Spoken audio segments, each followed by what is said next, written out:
जय हिंद दोस्तों, आपका स्वागत है right way to success channel में।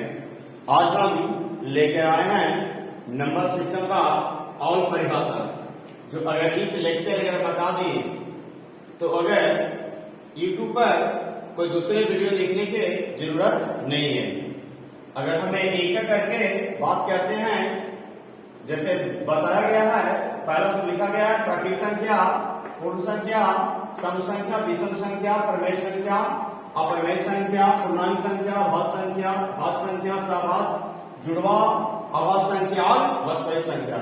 ये पूरा के पूरा 12 परिभाषा है जो लाइफ में बहुत आगे जाके काम करेगा। हर क्वेश्चन इसे मान लीजिएगा, अभी का नंबर सिस्टम अगर ये परिभाषा याद कर लिया तो कहाँ काम करते हैं। ये तो नंबर सिस्टम 9th में पढ़ के आया है, 10th में पढ़ा, मतलब ये बेसिक है।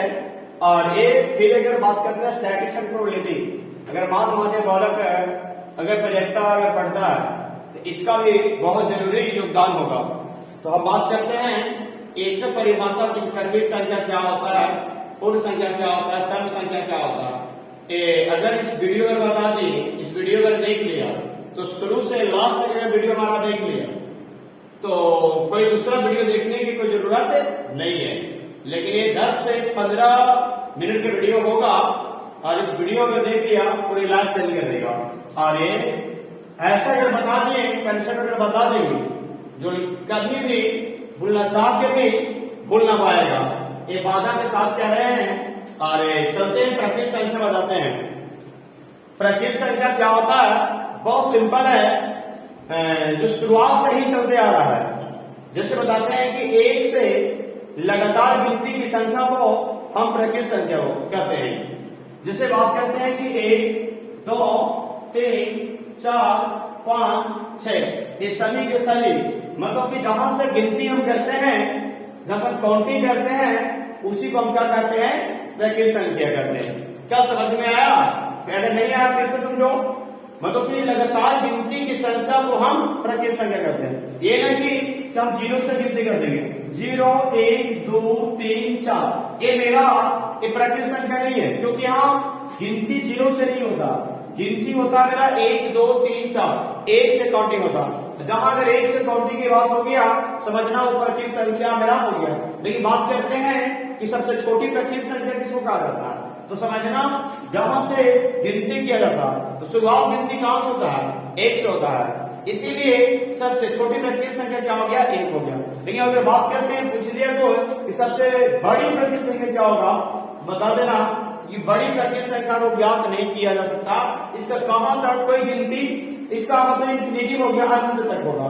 अब बात करते हैं प्रत्येक संख्या हो गया, लेकिन प्रत्येक संख्या के बाद आते हैं पूर्ण संख्या क्या होता है। बहुत सिंपल है, ये प्रत्येक संख्या अगर याद हो गया तो पूर्ण संख्या बस स्पेशल कोड 0 को ही हम क्या कहेंगे, पूर्ण संख्या कहेंगे। पूछ दिया रास्ता में कि पूर्ण संख्या किसे कहते हैं, तो बता देना है 0 को हम पूर्ण संख्या कहते हैं। लेकिन परिभाषा की बात करते हैं तो बताना है वैसी संख्या जो 0 से लगातार गिनती को संख्या को हम क्या कहेंगे, पूर्ण संख्या कहेंगे। जैसे बात करते हैं कि 1, जैसे प्रत्येक संख्या क्या होता है, 1, 2, 3, 4, अगर हम 0 इसमें मिला दिए, अगर हम 0 में मिला दिए तो हमारा प्रत्येक संख्या नहीं, हमारा क्या बन गया, पूर्ण संख्या बन गया। लेकिन अगर हम 0 को मिटा दिए, क्या बन गया, मेरा प्रत्येक संख्या बन गया। अगर हम 0 को अगर लगा दिए, क्या बन गया, मेरा पूर्ण संख्या बन गया। इसीलिए समझते हैं कि 0 से अगर लगातार अगर गिनती की संख्या अगर करते चले जाते हैं, अगर 0 से लगातार अगर गिनती की संख्या अगर कर देंगे तो पूर्ण संख्या बन जाएगा। अगर 0 को मिटा के अगर 1 से गिनती की संख्या अगर करते चल जाते हैं तो समझ जाना कि प्रत्येक संख्या होगा। ये दोनों समझ में आ गया होगा। अब हम बात करते हैं कि सम संख्या क्या होता है। बचपन से पढ़ते आ रहा है कि वैसी संख्या जो 2 से भाग देने पर पूरा विभाजित हो जाए।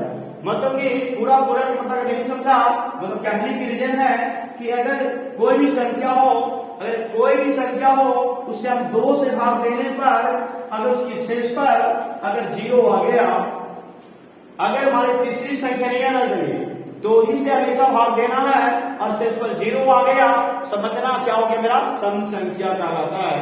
अगर ऐसे समझ में नहीं आया तो सभी लोग जानते ही हैं कि वैसी संख्या जो 2 से भाग देने पर पूरा पूरा विभाजित हो जाता है उसे सम संख्या कहते हैं। लेकिन परिभाषा बहुत लोग पढ़ लेता है और समझता नहीं है, लेकिन हम ऐसा परिभाषा बता रहे हैं जो उदाहरण भी क्लियर हो गया और परिभाषा भी क्लियर हो गया। बताना है कैसे कि वैसी संख्या जो 2 से भाग देने पर जिसका शेषफल 0 हो जाएगा उसे हम क्या कहेंगे, सम संख्या कहेंगे। लेकिन बात करते हैं कि विषम संख्या किसे कहते हैं। अगर 2 से भाग देने पर अगर शेषफल 1 बच जाएगा उसे हम विषम संख्या कहेंगे। लेकिन बोलेगा सर 2 ही से भाग देना है, हाँ 2 ही से भाग देना है। अगर हम बात करें 3 से भाग देंगे तो फिर एक नहीं हो पाएगा, हमेशा 2 ही से भाग देना है और शेषफल 0 आएगा, सम संख्या कहलाएगा। अगर शेषफल 1 आएगा विषम संख्या कहलाएगा। अगर ऐसे नहीं समझा तो यह देखो फिर से समझाते हैं एग्जाम्पल के मदद। जैसे बताते हैं 2 हो गया, ये 4 हो गया, मान लीजिए 6 हो गया, ये 8 हो गया। अगर इसे 2 से भाग देंगे तो 2 एकम 2 कट गया, तो इसका शेषफल क्या आएगा, 0 आएगा।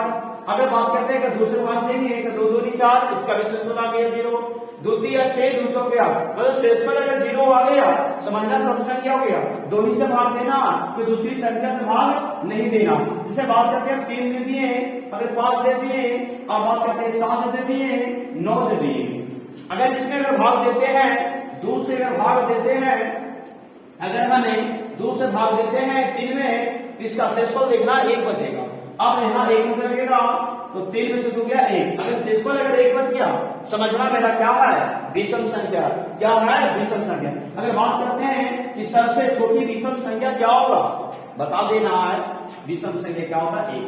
गिनती कहां से होगा, विषम संख्या 1 से। 1 3 5 7 सब क्या है, विषम संख्या। पूछता है कि सबसे छोटी विषम संख्या क्या होगा, बताना है। क्या बताना है, 1 बताना। लेकिन बात करते हैं सबसे छोटी सम संख्या क्या होगा, तो सम संख्या स्टार्टिंग कहां होगा, 2 से होता है। 2 4 6 और 8 ये सबसे छोटी सम संख्या, ये सबसे छोटी विषम संख्या। बात करेंगे हिंदी आपसे कि अगर सबसे बड़ी विषम संख्या क्या होगा, बता रहा है। सबसे बड़ी संख्या को ज्ञात नहीं किया जा सकता। अगर बात करते हैं, अगर पूछ दिया कि सबसे बड़ी सम संख्या क्या होता, बताना है, उसका भी ज्ञात नहीं किया जा सकता, इनफिनिटी अनंत तक होता। अब बात करते हैं सम संख्या और विषम संख्या समझा दिए, समझ में आ गया होगा। अब हम बात करते हैं परिमेय संख्या, अपरिमेय संख्या।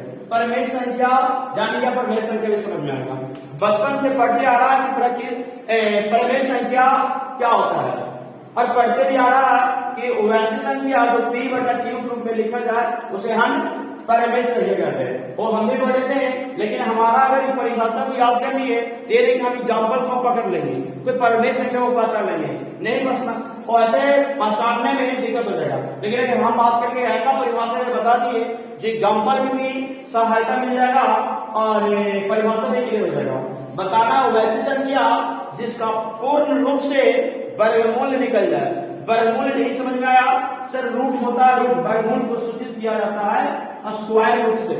वही अगर बात करते हैं यही वर्गमूल है। अगर वैसी संख्या जिसका पूर्ण रूप से वर्गमूल निकल जाए उसे हम क्या कहेंगे, परिमेय संख्या कहेंगे। लेकिन यहाँ पर हम देते हैं 4 और यहाँ देते हैं 3। अगर इसका पूर्ण से वर्गमूल निकल गया तो समझना हमारा परिमेय संख्या हो गया। अगर मान लिया इसका पूर्ण से वर्गमूल नहीं निकला वो हमेशा क्या हो गया, अपरिमेय संख्या हो गया। नहीं तो फिर ऐसा कोई भी अगर गिनती की संख्या है, कोई भी गिनती संख्या, कोई अल्फाबेट संख्या दे दिया, कोई सैंपल प्रतीक भी दे दिया, अगर रूट में दिया है और रूट से अगर परफेक्ट अगर होता है तो समझना परफेक्ट मतलब स्क्वायर होता है। इसे 1 दिए तो ये ऐसे मेरा हो गया परिमेय संख्या। लेकिन यही अगर 1 का स्क्वायर रहेगा समझना स्क्वायर रूट से कैंसिल हो जाता, ये मेरा क्या बन गया, परिमेय संख्या। तो कोई अगर खाली एबीसीडी अगर ऐसे ही रहेगा, सिर्फ रूट में नहीं रहना चाहिए, रूट में है तो आप परफेक्ट होना चाहिए, स्क्वायर होना चाहिए। अगर स्क्वायर हो गया परिमेय संख्या कहलाएगा, अगर स्क्वायर नहीं हुआ अपरिमेय संख्या कहलाएगा। समझ में आ गया होगा। जैसे b/q रूप में सब लोग पढ़ते हैं, जैसे 1/2 हो गया, 3/2 हो गया, 4/5 और सब परिमेय संख्या। लेकिन इसी के बाद करेंगे रूट लगा दिए, क्या ये परिमेय संख्या होगा, नहीं होगा, परिमेय संख्या हो जाएगा। क्या इसके रूट लगा दिए, क्या परिमेय संख्या होगा, नहीं होगा, परिमेय संख्या होगा। क्या ये इसको लगा दिए रूट, क्या परिमेय संख्या होगा, नहीं होगा, क्योंकि इसका इसका होगा, इसका नहीं होगा, इसका होगा और इसका नहीं होगा। क्योंकि बताते हैं कि कोई भी संख्या परिमेय संख्या में चाहे जोड़ दो, चाहे घटा दो, चाहे गुणा कर दो, चाहे भागा कर दो, परिमेय संख्या में चाहे जोड़ दो, चाहे घटा दो, चाहे गुणा कर दो, चाहे भागा दे दो। बताते हैं कि परिमेय संख्या में अगर कोई संख्या बताते हैं जिसमें आप परिमेय संख्या में चाहे जोड़ दो, चाहे घटा दो, चाहे गुणा कर दो, चाहे भागा दो, उस सब का सब क्या बन जाएगा? अपरिमेय संख्या बन जाएगा। या बात करते हैं कि परिमेय संख्या में, अगर बात करते हैं परिमेय संख्या में अगर कोई संख्या अपरिमेय संख्या को मिला दिया, परिमेय संख्या में अगर अपरिमेय संख्या को मिला दिया तो सब के सब क्या बन जाएगा? अपरिमेय संख्या बन जाएगा। लेकिन बात करते हैं कि अपरिमेय संख्या में अगर जोड़ दिया, चाहे घटा दिया, चाहे गुणा कर दिया, चाहे भागा दे दिया, सब के सब क्या बन जाएगा?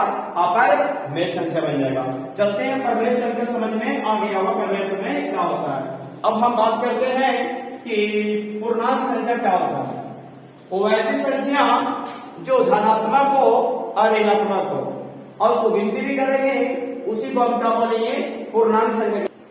देखो हमें पूर्णांक संख्या बताते हैं कि पूर्णांक संख्या क्या होता है। जैसे बात करते हैं जैसे -4, -3, -2 और -1, 0, 1, 2, 3, 4 मतलब इन्फिनिटी तक। अगर चाहे ऋणात्मक संख्या हो या धनात्मक संख्या हो या 0, इस सभी के सभी ये क्या है? पूर्णांक संख्या। अगर ऐसे समझ में नहीं आया एग्जाम्पल के मतलब फिर से समझो। जैसे बात करते हैं कि 3 पूर्णांक 4/5 तो बोलती है 3 पूर्णांक 4/5 तो क्या मेरा ये क्या है? इसी को क्या बोलेंगे? पूर्णांक कहेंगे। चाहे ये पॉजिटिव हो, चाहे ये नेगेटिव हो, चाहे शून्य दिया तो भी हमारा क्या बन जाएगा? पूर्णांक बन जाएगा। इसीलिए कहा गया कि -4, -3, -2, -1, 0, 1, 2, 3, 4 को हम क्या बोलेंगे? पूर्णांक संख्या कहेंगे। समझ में आ गया होगा। अब बात करते हैं इतने नहीं, हम अल्फाबेट की बात करेंगे। A B C D E भी पूर्णांक संख्या है। और बात करते हैं कोई प्रतीक हो गया अल्फा बीटा गामा थीटा, ये भी क्या है? पूर्णांक बन जाएगा। इसे बात करते हैं कि A है, A पूर्णांक B/C, इसको भी हम पूर्णांक कहेंगे। समझना, ये नहीं कि कोई डिजिट संख्या उसी को हम काले पूर्णांक कहेंगे। अल्फाबेटिकल हो या कोई सैंपल हो उसको भी हम क्या कहेंगे? पूर्णांक संख्या कहेंगे। तो पूर्णांक किसको कहता है हम बता दिए। अगर नहीं समझा तो फिर से समझो। जैसे -4 6/5 दिए, इसको क्या बोलेंगे? अंश बोलेंगे। इसको क्या बोलेंगे? हर बोलेंगे। इसको क्या बोलेंगे? पूर्णांक हो गया। इसी को कहा जाता है पूर्णांक। अब हम बात करते हैं आगे। पूर्णांक समझा दिए, अब आते हैं आभास संख्या। आभास संख्या बहुत लंबी से याद करना, हम बहुत सिंपल। अगर आज अगर इसको बता दिए ना कभी लाइफ में नहीं मिलेगा। आभास संख्या उसको कहा जाता है जो एक से कट जाए और खुद से कट जाए। मतलब कहने के लिए जो संख्या दिया है ना उसी से कट जाए, उसी को हम क्या कहेंगे? आभास संख्या कहेंगे। एक से कट जाए और खुद से कट जाए, मतलब अपने से कट जाए, उसको क्या कहेंगे? आभास संख्या। और कोई दूसरी संख्या से नहीं कटना चाहिए, सिर्फ एक से और खुद से, एक से और खुद से, एक से और खुद से, कोई दूसरी संख्या से नहीं करना चाहिए। उसे हम क्या बोलेंगे? आभास संख्या कहेंगे। मतलब का स्टार्टिंग कहां से होता है? आभास संख्या होता क्या है बताते हैं। आभास संख्या क्या होता है? 2 होता है। सबसे पहला आभास संख्या क्या होता है? 2। मतलब पूछ दिया कि सबसे छोटी आभास संख्या क्या होता है, बताना है 2।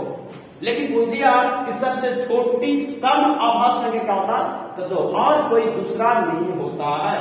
अगर पूछ दिया छोटी सम आभास संख्या क्या होता है बताना 2। बहुत इंपॉर्टेंट है, एग्जाम में बहुत बार रिपीट किया गया है। अब 2 पद हो आएगा, 3 आएगा, 3 पद क्या आएगा? 5 आएगा, 5 पद क्या आएगा? 7 आएगा। बात यही थी कि खुद से कट जाए, एक से कट जाए, खुद से कट जाए, कोई दूसरी संख्या से न कटेगा। तो बात करते हैं 2 है, चाहे एक से कटेगा चाहे खुद से कटेगा, चाहे एक से कटेगा ये खुद से कटेगा, एक से कटेगा ये खुद से कटेगा, एक से कटेगा तो खुद से कटेगा। मान ली तुमसे दिए कि 4 दिए तो 4 पता है एक से कटेगा, एक खुद से कटेगा और 2 दूनी 4 भी कटेगा।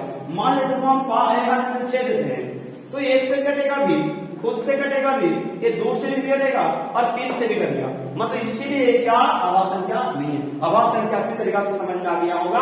अब हम बात करते हैं भाज्य संख्या। भाज्य संख्या में बहुत आसान है। भाज्य संख्या उसको कहा जाता है जो जितना भी भाज्य संख्या होता है ना सिर्फ उस डिजिट को हटा दिए तो क्या बन गया मेरा? भाज्य संख्या बन गया। क्या बन गया मेरा? भाज्य संख्या बनेगा। जैसे बात करते हैं कि सबसे छोटी भाज्य संख्या क्या होता है, तो भाज्य संख्या स्टार्टिंग होता है 4 से। 4 हो गया, 6 हो गया, 8 हो गया, 10 हो गया। मतलब कहने के लिए है कुल अभाज्य संख्या किसे कहते हैं, तो अभाज्य संख्या को जितना से जितना भी संख्या होता उसको हटा दिए तो क्या बन गया, मेरा भाज्य संख्या बन गया। तो भाज्य होता कहां से है, तो बताओ 2 से होता है, तो उसको हटा दिए। अब बताओ उसके बाद कौन आएगा, 3 आएगा, उसको भी हटा दिए, उसके कौन आएगा, 4 आया। तो 4 आया तो समझ जाना क्योंकि मेरा ये भाज्य संख्या हो गया। तो सबसे छोटी भाज्य संख्या क्या हो गया, 4 हो गया। अब बताना क्या हो जाएगा, मेरा 6 हो गया, ये मेरा क्या हो गया, 8 हो गया, ये क्या मेरा 9 हो गया, वो मेरा क्या हो गया, 10 हो गया। मतलब सिर्फ अभाज्य संख्या को ही हटाना है, विषम संख्या और सम संख्या को नहीं, सिर्फ अभाज्य संख्या को अगर हटा दिया तो क्या बन गया, क्या बन गया मेरा भाज्य संख्या। लेकिन अभाज्य संख्या स्टार्टिंग कहां से होता है, अभाज्य संख्या 2 से। 2 के बाद 3 आएगा, 3 के बाद 4 आएगा, तो 4 क्या होगा मेरा भाज्य संख्या। 3 है कि मेरा 1 क्या है भाज्य संख्या, 2 क्या है भाज्य संख्या, ये तो भाज्य संख्या नहीं है। भाज्य संख्या स्टार्टिंग होता है कहां से, 4 से। इसीलिए कहा गया कि अभाज्य को हटा देंगे क्योंकि अभाज्य होता है कहां से, 2 से। तो 2 को हटाएंगे, ये भाज्य नहीं है। 3 को हटाएंगे, ये भाज्य नहीं है। लेकिन 4 को नहीं हटाएंगे, क्या है मेरा भाज्य संख्या। समझ में आ गया होगा। अब हम बात करते हैं, अब बात करते हैं सह-अभाज्य संख्या। सह-अभाज्य संख्या भी बहुत आसान है। सह-अभाज्य संख्या उसको कहा जाता है जिसका महत्तम समावर्तक 1 हो, मतलब एशिया 1 हो। वो ऐसा 2 संख्या लेना है, वो ऐसा 2 संख्या लेना है जिसकी महत्तम 1 हो, उसी को हम क्या बोलेंगे, सह-अभाज्य संख्या कहेंगे। जिसे क्या हो जाएगा सर, अगर 3, 5 लिए कुछ भी ले लो, कहने के लिए है अगर कुछ भी लिया है उसकी अगर 2 संख्या कुछ भी लिया है उसकी मात्रा लेकिन 1 होना चाहिए। अगर उसकी मात्रा अगर 1 आ गया, समझना वो अभाज्य सह-अभाज्य संख्या हो जाएगा। क्या हो जाएगा, सह-अभाज्य संख्या हो जाएगा। बोला कैसे होगा सर, देखिए अब यहां जरा देख लो, 3 से दिए, हमेशा बड़ी संख्या से ही भाग देना।